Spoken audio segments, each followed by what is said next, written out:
sa ating mga buhay. Amen. At ngayon pong gabi, yan. So, naniniwala po tayo na sa ating bilang mga Kristiyano ay wala pong aksidente. Hindi po aksidente na ako po ang nakatayo sa inyong harapan sa gabing ito at niloob po ng Lord na ako po ay makatayo at mapaglingkuran siya sa pagkakataon. So muli, salamat po sa pag-invite po sa amin po dito sa Jesus Our Shalom Church.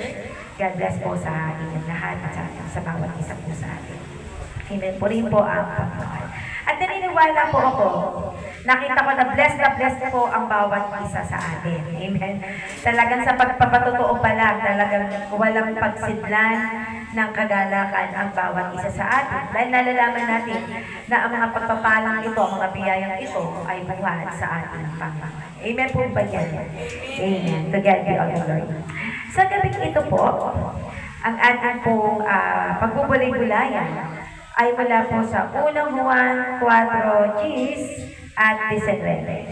Sige po, ay ating pong basahin mula po sa unang Juan chapter 4, verse 10 and 19. Ito po ang sinasabi sa salita ng Panginoon. Ito ang pag-ibig.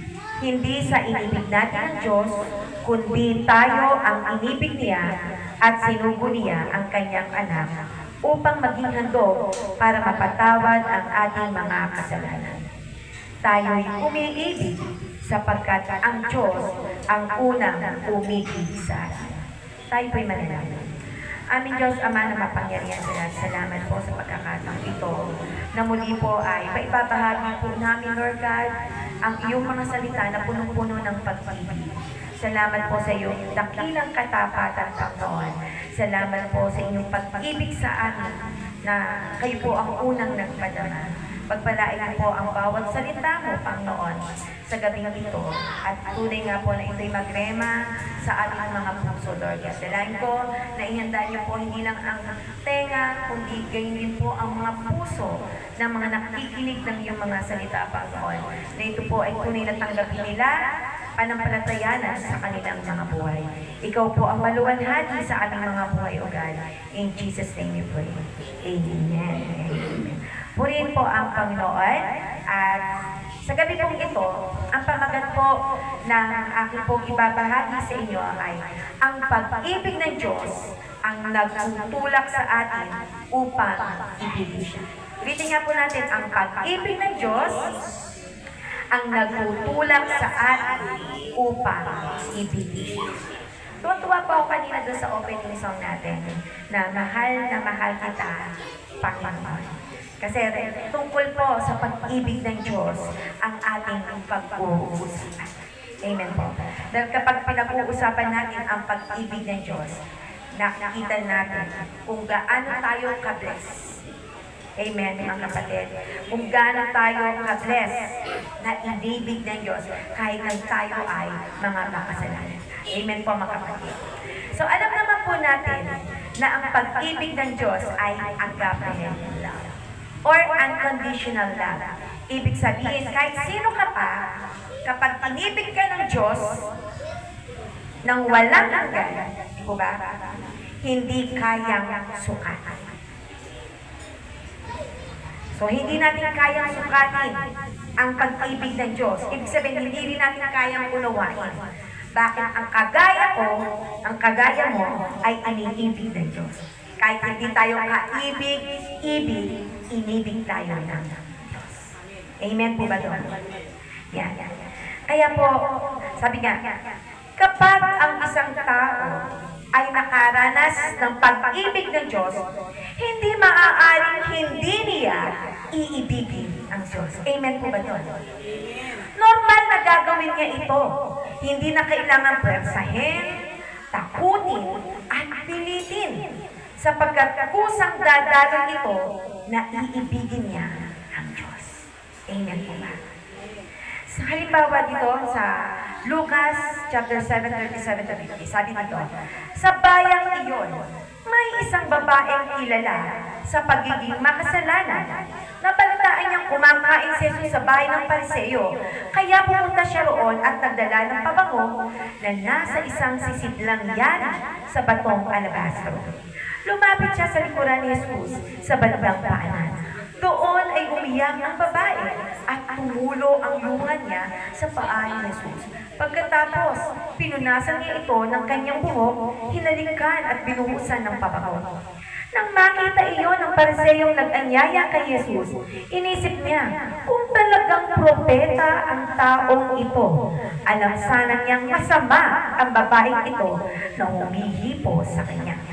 Pero alam ni Jesus ang nasa isip niya. Kaya sinabi ni Jesus, Simon, may sasabihin ako sa iyo. Sumagot si Simon, ano po iyon, Guro? Sinabi ni Jesus, may isang lalaking inutangan ng 2 tao. Ang isa'y umutang sa kanya ng 500 at ang isa na may 50. Nang kapwa sila hindi makabayad, pero silang pinatawad. Ngayon, sa palagay mo, sino sa dalawa ang lalong magmamahal sa nagpautang? Sumagot si Simon, sa palagay ko po, ang may mas malaking utang. Tama ang sagot mo, sabi ni Jesus. Pagkatapos ay nilingon niya ang babae at sinabi kay Simon, tingnan mo ang babae nito. Nang pumasok ako sa bahay mo, hindi mo ako binigyan ng tubig na ipanghuhugas sa paa ko. Pero ang babae nito'y sariling luha ang ipinanghugas sa paa ko at ang buhok pa niya ang ipinunas nito. Hindi mo ako hinalikan bilang pagtanggap, pero siya'y walang tigil sa paghalik sa mga paa ko. Mula nung dumating ako, hindi mo pinahiran ng langis ang ulo ko, pero pinahiran niya ng mamahaling pabango ang mga paa ko. Kaya sinasabi ko sa iyo na ang malaking pagmamahal na ipinakita niya sa akin ay nagpapatunay na pinatawad na ang marami niyang kasalanan. Pero ang taong kaunti lang ang kasalanang pinatawad ay kaunti rin ang ipinapakitang pagmamahal. Pagkatapos, sinabi ni Jesus sa babae, pinatawad na ang kasalanan mo. Ang mga kasama niya sa pagkain ay nagtanong sa kanilang sarili, sino kaya ito na pati kasalanan ay pinapatawad? Sinabi ni Jesus sa babae, iniligtas ka ng iyong pananampalataya, umuwi ka mamaya. Gets niyo po yung mensahe ng Panginoon doon. Malinaw po ito. Hindi sinabi ng Panginoong Jesus na iniligtas ka ng iyong mga gawa, kundi ng iyong pananampalataya. Hindi lamang ang isipan ng tao ang nababasa ng Panginoon, maging ang motibo ng ating mga puso. Nakita ng Panginoong Jesus ang laki ng pagmamahal sa kanya ng babae. Dahil nauunawaan ng babae ito ang laki ng kasalanan na pinatawad ng Diyos sa kanyang buhay. Amen po ba? Kapag tayo ay umiiyak, nauunawaan natin ang laki ng awan ng biyaya ng Diyos sa buhay ng bawat isa sa atin. Amen po ba, mga kapatid? Naiyak tayo kasi yung ibang tao, kung tayo ay sisihin, kwentahin ang mga nagawa nating mali, di po ba? Hanggang parang ayaw mo na magpakita sa ibang tao, di po ba? Pero ang Diyos, kahit gaano tayo karami, hindi niya binibilang ang kasalanan natin. Amen po ba? Sabi nga, niyakan niya tayo sa ating karumihan. Ano yung sa kanta? Inibig mo ako ng... Ano yun sa kanta? Inibig mo ako nang di kayang tumbasan. Di po ba? Amen po ba doon? Hindi patutumbasan ang pag-ibig ng Diyos sa ating mga buhay. Dahil sino ba tayo? Para ibigin ng Diyos. Amen po. Pero nagawa niya tayo ibigin. At ganitong uri ng pag-ibig ang nais ng Panginoon na isukli natin sa Kanya at sa ibang tao. Ano ba yung sinabi ni Pablo sa mga Kristiyano ukol sa pag-ibig ng Diyos? Wala sa Efeso 3:18-19. Ipinapanalangin ko rin na maging matibay kayo at matatag sa pag-ibig ng Diyos para maunawaan nyo at ng iba pang mga pinabanal kung gaano kalawak at kahaba at kataas at kalalim ang pag-ibig ni Kristo sa atin. Maranasan nyo sana ito kahit hindi ito lubusang maunawaan para maging ganap sa inyo ang katangian ng Diyos. Kapag mababaw ang pagkakaintindi natin sa pag-ibig ng Diyos, tiyak na mawawala ang kaligtasan mo. Yung isa ka sa magsasabi na nawawala ang kaligtasan na parang sinabi mo, mababaw ang uri ng pag-ibig ng Diyos. Ngunit salamat, hindi ganun ang pag-ibig ng Diyos. Amen po mga kapatid. Sabi po sa Roma 8:39, sapagkat natitiyak ko na walang makapaghiwalay sa atin sa pag-ibig ng Diyos na ipinakita sa atin sa pamamagitan ni Kristo Jesus na ating Panginoon, maging kamatayan o buhay, mga anghel o anumang kapangyarihang espiritu, ang kasalukuyang panahon o ang hinaharap, ang mga kapangyarihan ng mga nasa itaas o mga nasa ibaba, o kahit ano pang mga bagay sa buong mundo ay hindi makapaghiwalay sa atin sa pag-ibig ng Diyos. Amen. Amen. Bakit hindi mawawala ang pag-ibig ng Diyos sa atin? Dahil ito ay sealed with the Holy Spirit.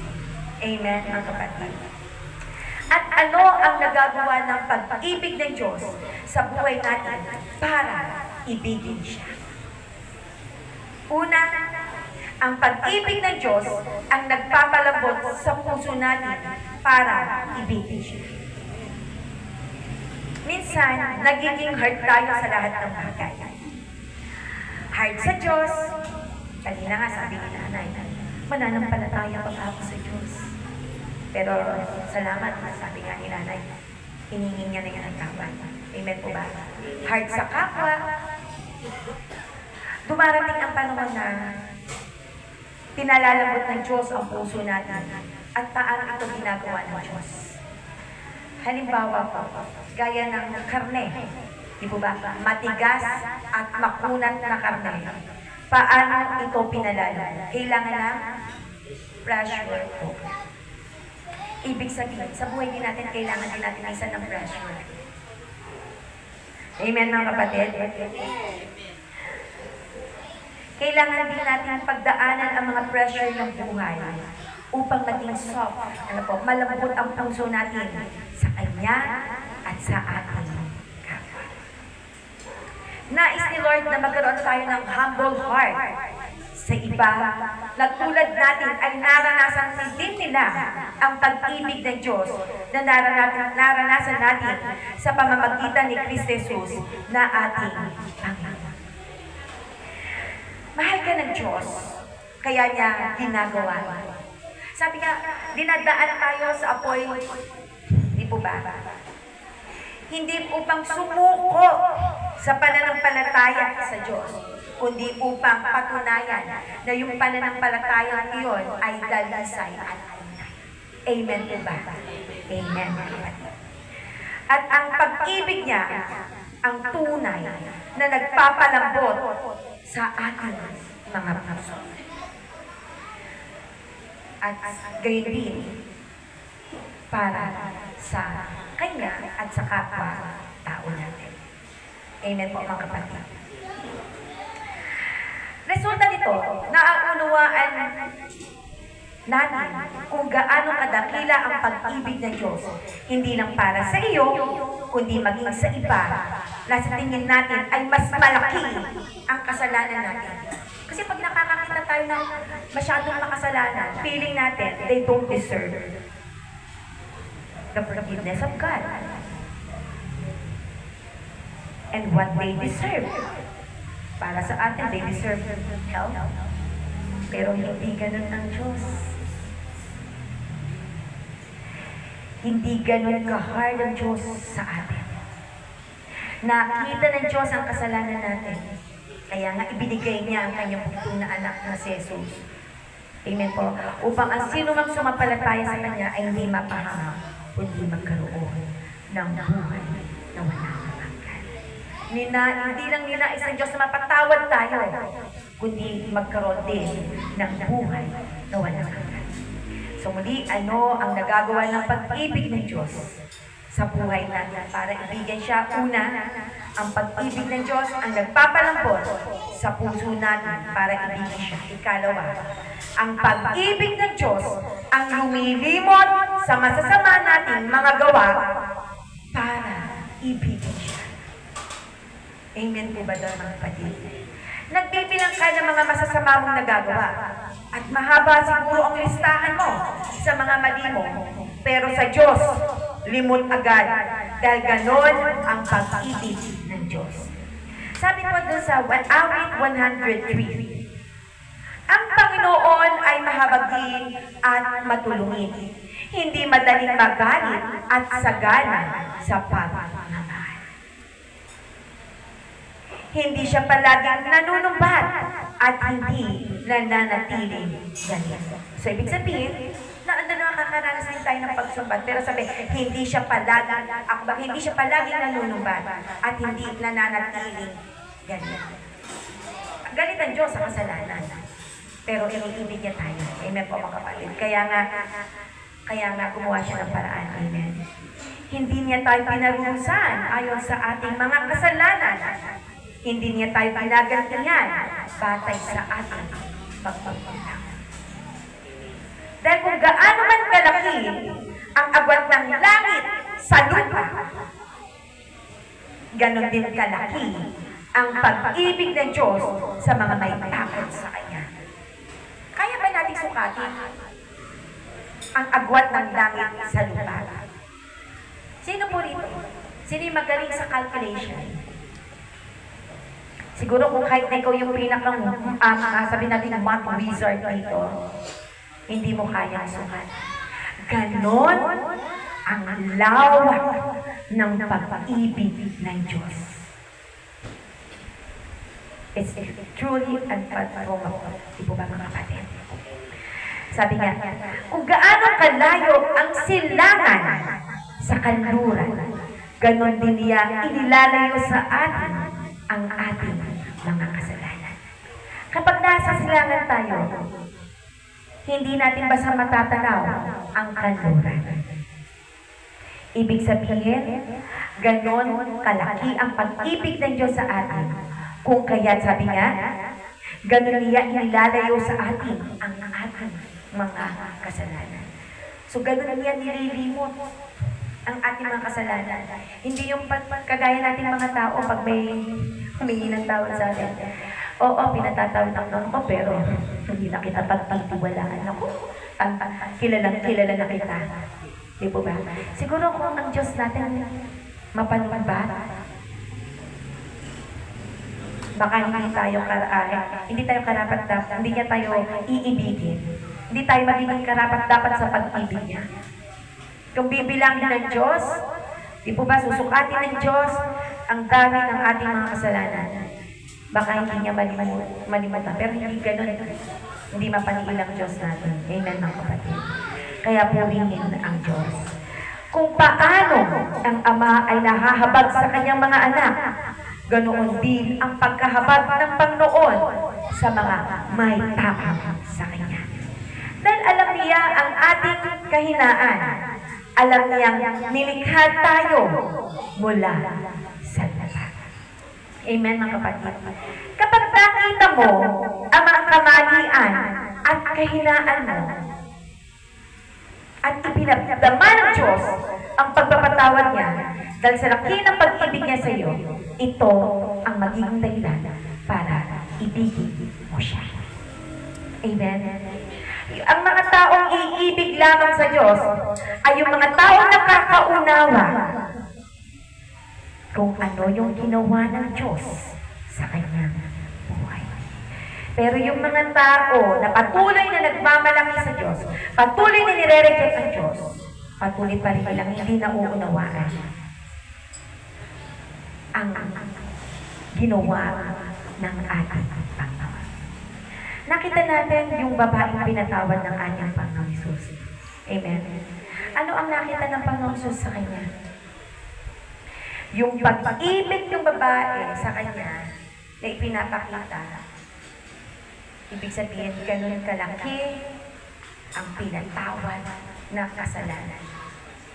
Tayo ba, how thankful we are and grateful we are for the forgiveness of God that He bestowed in us, upon us, ng kapatid. Gaan ba tayo ka-thankful kay Lord? Ka-grateful sa pagpapatawad niya sa atin. Dapat sa lahat ng pagkakataon, we are so grateful. Naalala ko yung lola ko. Ang lola ko po bago 103 nung namatay. Siya rin po yung nag-alaga sa akin. Tinanong ako ng lola ko, Apo, hindi ba ako nagkakasala kung paulit-ulit ako nagpapasalamat sa Panginoon? Pinagpapasalamat ng lola ko na nakakilala ang lahat niyang anak sa Panginoon. O lola, hindi po. Sabi nga, pray without ceasing. Hindi po ba? So, ibig sabihin, hindi tayo dapat nauubusan ng ipapanalangin dahil marami tayong pwedeng ipagpasalamat. Hindi lang lagi hihingin sa Panginoon. Kanina, count your blessings. Name them one by one. Di po ba? Count your blessings. See what God has done. Amen, mga kapatid?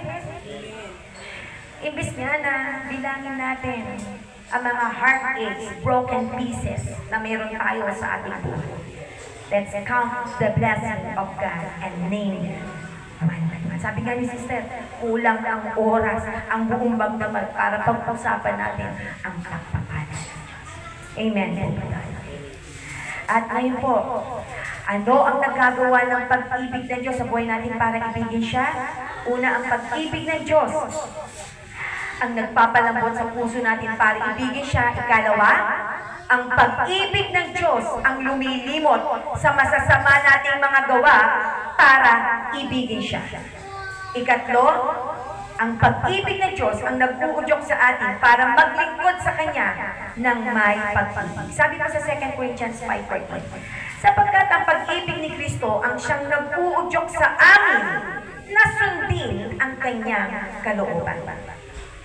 Kaya, mga kapatid, hindi natin kailangan takutin, bugbugin sa sermon, o patamaan at puwersahin ng isang Kristiyano na nakaranas ng pag-ibig ng Diyos.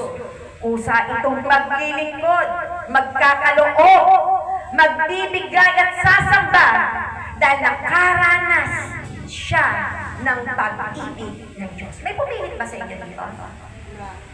O may parang humihila sa inyong paa? Amen? Inaantok ka pero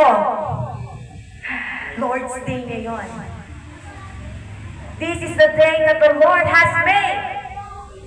Diba? We will rejoice together. Purihin po ang ating Panginoon.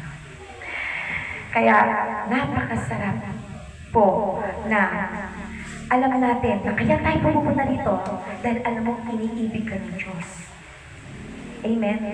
Yung kanya mismong love ang nag-convict sa atin, nag-e-encourage sa atin na pumunta sa kanyang bahay sa bahay upang makapelusin ang bawat isa sa atin. Upang magkaroon ng pagpapalakasang espiritual. Dahil sa mga pagpapatotoo na narinig natin, nakakapagpalakas yun, nakapagpapasigla yun ng pananampalataya. Amen. Nakikita natin na buhay ang ating Diyos. Amen. Buhay ang ating Diyos. Purihin po ang ating Panginoon. At ano ang nagagawa ng pag-ibig ng Diyos sa buhay natin para ibigay siya sa ika-apat? Ang pag-ibig ng Diyos ang nagpapaalala sa atin na manumbalik para ibigin siya. Ulitin natin, ang pag-ibig ng Diyos ang nagpapaalala sa atin na manumbalik para ibigin siya. Sabi po sa pahayag 3, isulat mo ito para sa anghel na nagbabantay sa iglesia sa Laodicea. Ito ang mensahe ng tinatawag na Amen. Ang tapat at tunay na saksi, siya ang pinagmula ng lahat ng nilalang ng Diyos. Alam ko ang mga ginagawa ninyo. Alam kong hindi kayo malamig o mainit. Gusto ko sana malamig kayo o mainit. Ngunit dahil maligamgam kayo, isusuka ko kayo. Sinasabi ninyo na mayaman kayo, sagana sa lahat ng bagay, at wala ng pangangailangan. Ngunit hindi nyo alam, nakaawa-awa kayo dahil mahirap kayo sa pananampalataya. Bulag sa katotohanan at hubad sa paningin ng Diyos. Kaya pinapayuhan ko kayong bumili sa akin ng ginto na dinalisay sa apoy upang maging totoong mayaman kayo.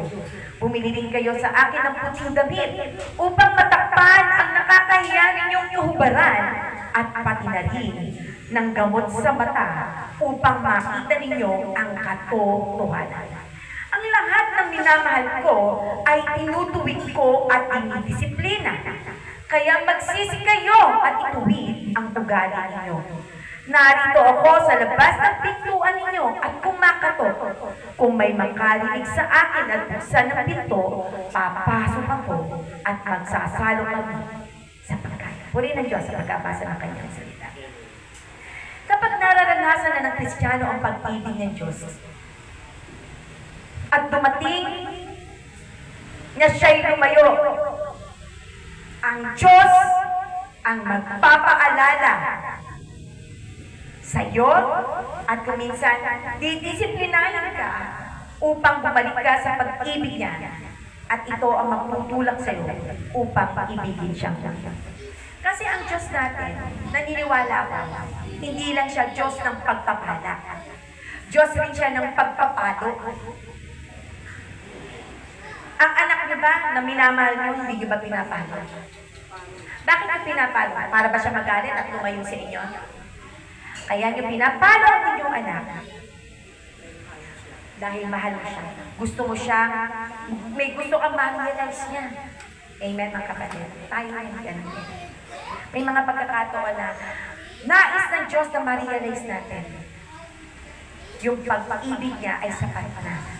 Hindi natin dapat siyang alimutan, talikuran sa ating mga buhay. Amen po, mga kapatid. At kapag naalala natin, alam niyo po, pagka siguro, ewan ko kung nagagawa niyo. Pag minsan na dumaranas din ako ng maraming pagsubok, napili mo parang nag-iisa ka. Inaalala ko kung anong ginawa ng Panginoon sa akin. Yung lawak ng pag-ibig ng Diyos. Sabi ko nga, yung kasalanan nga ng mundo, pinasan ng Diyos. Amen. Yung bang kakarampot kong mga problema sa buhay, hindi ba kayang ayusin ng Diyos sa aking buhay? Amen.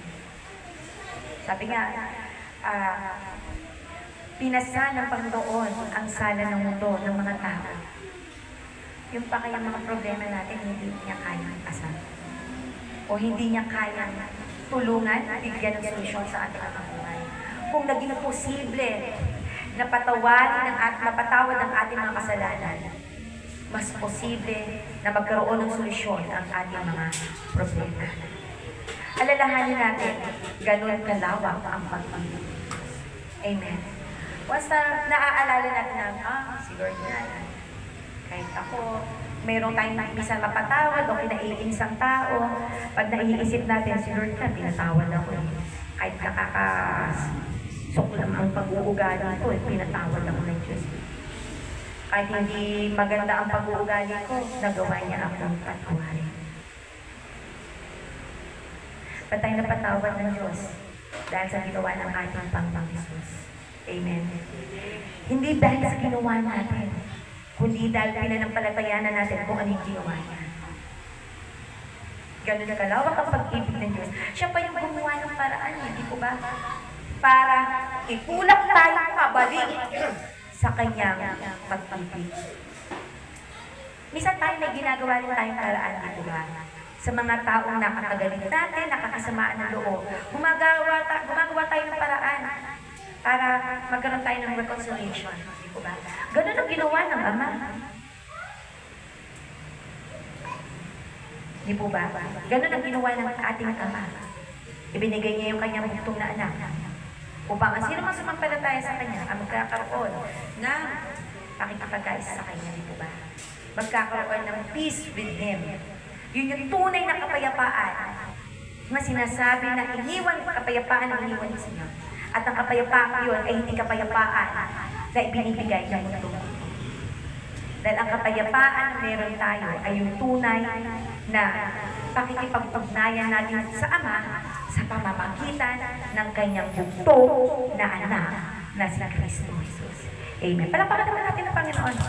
Napakadakila ng kanyang pagpapalala. Diba? Ang Diyos pa ang nagpapaalala sa atin na manumbalik para ibigin siya. Ikalima, ang pag-ibig ng Diyos ang tumatali sa atin, nagbabain sa atin, para manatili sa Kanya at ibigin siya. Sabi sa Jeremiah 27, "O Lord, you have deceived me, and I was deceived. You have overcome me and prevailed. I have become a laughing stock all day long. Everyone mocks me. O Panginoon, iyong hinikayat ako at ako'y nahikayat. Ikaw ay lalong malakas kaysa akin. At nanaig ka, ako'y nagiging katatawanan. Lahat ng araw, bawat isa'y tumutuya sa akin." Bakit tayo? Hindi tayo makakaalis sa pag-ibig ng Diyos. Dahil minahal ka niya at hindi ka niya makakalimutan. Ulitin ko po, hindi tayo makakaalis sa pag-ibig ng Diyos dahil minahal ka niya at hindi ka niya makakalimutan. Ang ganda, di po ba? Biro mo, minamahal ka ni Diyos at ang katotohanan na hindi ka niya makakalimutan. Amen. Purihin po ang Panginoon. Sabi ka, ang pag-ibig ng Diyos ay hindi lumilimot. Sabi nga po natin, ang pag-ibig ng Diyos ay hindi lumilimot. Amen. Ang pag-ibig ng Diyos ay hindi lumilimot sa atin. At kapag naranasan mo ang pag-ibig ng Diyos, ito ang magtutulak sa iyo para ibigin siya. Amen po ba? At narito na po tayo bilang pangwakas. Ikaw, ano ang karanasan mo sa pag-ibig ng Diyos? Ito ba ay nagtutulak sa iyo upang ibigin mo ang Diyos ng buong puso, ng buong kaluluwa, ng buong pag-iisip, at ng buong lakas? Ito rin ba ang nagtutulak sa iyo upang ibigin mo ang iyong kapwa gaya ng pagmamahal mo sa iyong sarili? Hindi sinabi ng Diyos na hindi natin ibigin ang ating sarili. Ang kaya nga sabi niya, ibigin mo ang iyong kapwa gaya ng pag-ibig mo sa iyong sarili. Hindi po sa ayon ng Diyos na pinababayaan mo yung sarili mo. Ang habang minamahal mo ang iba. Ang nais ng Diyos, tunay na una nating mahalin din ang sarili natin. At yung paano natin pinapahalaga ng ating sarili, the same way na ipapakita rin natin sa iba. Amen? Kapag sinasabi natin na mahal natin ang Diyos, ngunit namumuhi tayo sa ating kapwa, hindi mo pa nauunawa ang lubos, ang laki, ang lawak ng grasya ng pag-ibig ng Diyos sa iyo nung ikaw ay makasalanan. Mga kapatid, nais ng Diyos na ipadama natin ang kanyang pag-ibig sa Kanya sa pamamagitan ng pag-ibig natin sa ating kapwa. Kahit mas makasalanan pa sila sa atin. Isipin natin, kung ako nga napatawad ng Diyos, siya pa kaya. Amen. Huwag tayo maging hard sa ating kapwa. The more na mas masama, mas maraming kasalanan, mas maraming prayer ang dapat natin ipanalangin para sa kanila. Na one day, gaya ng panalangin natin sa ating mga mahal sa buhay. Di po ba? Na madala rin natin sila sa Panginoon. Yung sa ating pamilya, may promise, may kaakibat na promise yan eh. Di po ba? Sabi nga, kung ikaw ay mananampalataya, di ba? Ikaw at ang iyong sambahayan ay maliligtas. Amen? Sapagkat hindi ka titigil at hindi mo na naisin na yumahan ka sa buhay ay hindi mo makakasama sa buhay na walang hanggan. Amen? Kung gaano natin ninanais na yung mga mahal natin sa buhay ay makasama natin sa buhay na walang hanggan na ipinangako ng Diyos sa atin. Ganun din yung ibang tao. Natingin natin mga chismosa dyan. Di po ba? Yung mga pangpangmusga dyan, yung mga manginginom, mga manunugal dyan. Di po ba? Lahat ng uri ng kasalanan, sabihin nyo na, nais yun ng Diyos na malitas. Para sa kanila rin ang pag-ibig ng Diyos. Amen. Kung inaangkin natin na tayo iibig ng Diyos kahit na tayo makasalanan, pagkagunin din sila. Kaya mga kapatid, patuloy tayong magmahalan. Ipadama natin ang pag-ibig natin sa Diyos at through our neighbors. Amen, mga kapatid. Kapatid, mahal kita sa Panginoon. Sabihin mo nga sa katabi mo, kapatid, mahal kita sa Panginoon. Parang hindi. Parang hindi ko nakikita ng may pagmamahal. Sabihin niyo nga, ulitin niyo nga po ulit. Ay parang hindi masaya. Yung may masaya. Ulit. Sige po, ulit. Kapatid, mahal kita sa Panginoon. Amen. Palakpakan naman po natin ang ating Panginoon. Yun lang po ang nais kong iniwan sa bawat isa sa atin. Mahal po tayo ng Panginoon. At kailan hindi nais ng Panginoon na tayo ay makalimot sa Kanya sapagkat hindi niya nalilimutan ng bawat isa sa atin. Bilang nga niya ang bilang ng ating ang mga hibla ng ating buhok, mga kapatid. Amen po ba? Kaya ano pa ba yung mga bagay? Paano pa ba natin sasabihin na patunay na tayo ay iniibig ng Diyos? Purihin po ang Panginoon. Awitin nga uli natin. Mahal na mahal kita. Paano natin sa mga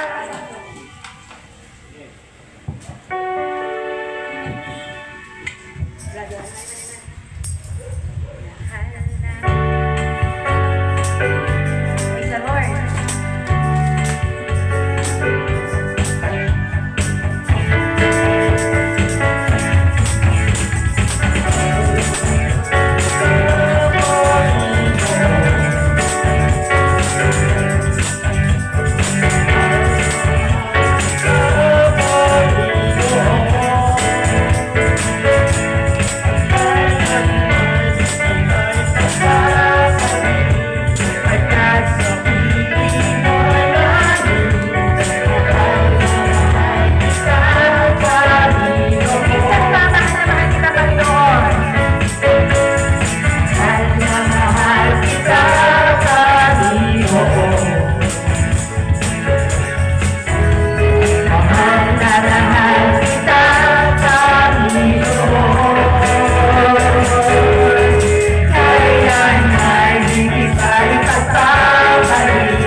magpadalisay sa ating kapwa.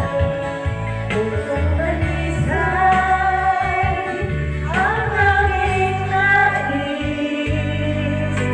nalikhain mo, Diyos, para sa akin. Pusong dalisay ang aking nais, nalikhain mo, Diyos, para sa akin. Isang pusong tapat na sa'yo'y nagmamahal, isang pusong sa'yo'y walang alinlangan, isang pusong itinitipon na ika'y mahalan, ang ako'y pagpupuri sa'yo, Ama, Jesus. Tuloy po ang mga salamat po.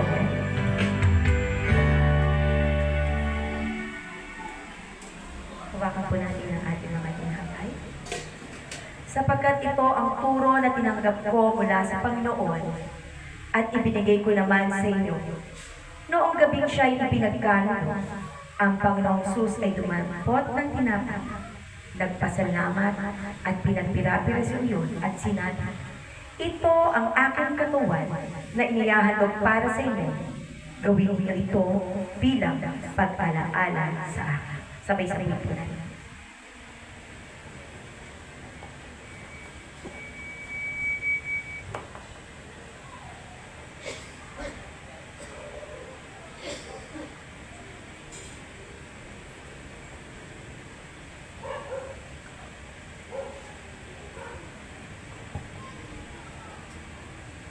Matapos magapunan, dumagpun din siya ng kopa at sinabi, ang kopang ito ang bagong tipan na pinagtitibay ng aking dugo. Tuwing iinumin ninyo ito, gawin niyo bilang pag-alaala sa akin. Sapagkat kung kakain kayo ng tinapay na ito at iinom sa kopang ito, pinapahayag ninyo ang kamatayan ng Panginoon hanggang sa kanyang muling pagdating. Sabay-sabay.